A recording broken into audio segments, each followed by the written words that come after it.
سلام دوستان عزیز، به دنیای شیرین و دلنشین زبان فارسی خوش آمدید. من سید حیدر عباس هستم و امروز با شما هستم که سفر یادگیری زبان فارسی را شروع کنیم. فارسی زبانی هست پر از شعر، عشق، ادب و تاریخ. زبان حافظ، سعدی، فردوسی و خیام. دوست دارید اشعار زیبایی فارسی را بخونید؟ دوست دارید فیلم ها و آهنگ های فارسی را بهتر بفهمید؟ دوست دارید اشعار فارسی اقبال لاهوری را بخونید و درک کنید؟ بله اقبال خودمون.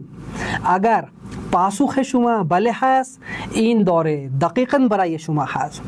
در این دوره ما قدم به قدم بر روش ساده و کاربردی فارسی را از صفر یاد میگیریم. من با شما هستم و بهت قول میدم که یادگیری زبان فارسی هم آسان و هم لذت بخش خواهد بود. پس ما را توی کانال یوتیوب که اسمش دبستان حیدر هست دنبال کنید.